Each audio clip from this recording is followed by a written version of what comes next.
지금까지도 양육비를 못 받고 계신 건가요? 네, 처음에 딱 3번만 그래도 되게 적은 금액으로 주고 그 뒤로는 돈이 없다고 안 주더라고요. 뭐 아이 키우면서 싱글맘으로 살면 직장을 다니기가 좀 힘들어서 그냥 이것저것 아르바이트 하면서 돈을 벌고 있습니다.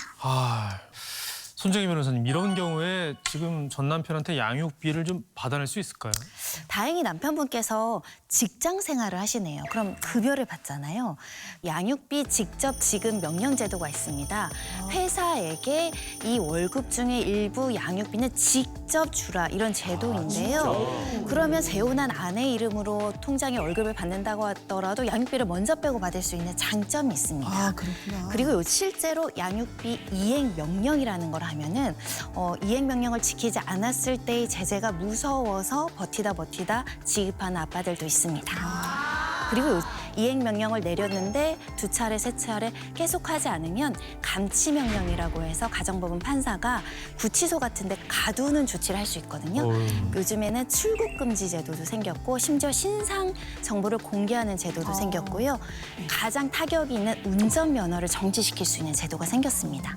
사실이 지금 화면을 보면서 네. 오죽 답답하면 남편의 이제 회사로 찾아갔지 않습니까?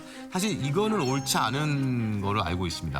일단 찾아가시는 것까진 괜찮은데 아까 집에서 머리채를 잡으면 오히려 재혼한 아내가 폭행죄로 신고해서 상간자가 피해자가 되는 모순적인 상황이 발생할 수 있으니까 폭력은 금물입니다.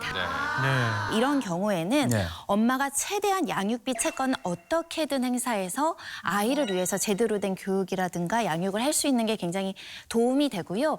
그래서 사실은 과거에는 양육비를 안 준다고 하더라도 형사처벌하지 않았거든요. 이제는 전과자가 되는 형사처벌할 수 있습니다. 형사처벌까지요? 네. 근데 이제 얘기를 듣다 보면은 한시적 양육비 지원인 제도가 있다라는 얘기를 들었거든요. 맞습니다. 지금 김수희님에게도 해당되실 수 있을 텐데 양육비는 국가적인 책임이기도 하기 때문에 국가에서 한시적 양육비 긴급 지원 제도를 만들었습니다.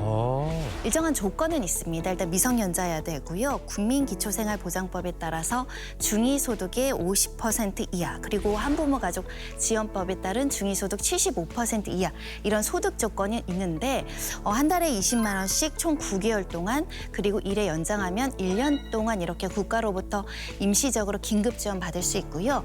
국가는 그 이후에 이 사건에서는 아빠가 되겠죠. 네. 아빠에게 구상하게 됩니다.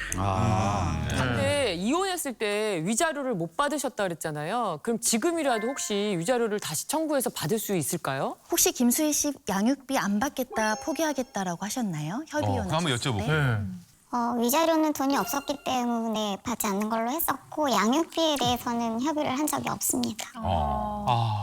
우선은 양육비 같은 경우는 내가 포기하겠다고 한 경우에는 청구할 수 없습니다. 그래서 포기하지 않는 게 중요하고요. 왜냐하면 그 위자료 채권을 받아놓으면 소멸시효가 10년이거든요. 10년 안에 재산이 생기면 받아낼 수 있습니다. 그래서 포기하지 않는 게 중요하고 요즘에는 이제 협의혼을 하더라도 법원에 양육비 부담조서에 양육비를 쓰게 되어 있습니다. 네. 그거는 바로 집행 가능한 채권으로 우리가 분류를 하거든요. 그래서 양육비를 약정하는 것도 굉장히 중요하다. 그리고 김수희 씨 같은 경우는 이제 포기를 하셨지만 포기 안 하고 그냥 뭐 여러 말도 없고 안 주니까 안 받은 경우 있거든요. 그러면 이혼 이후에 3년 이내는 청구하실 수 있습니다. 위자료를. 예. 그리고 마찬가지로 그 상간자에게도 위자료 청구할 수 있습니다. 예.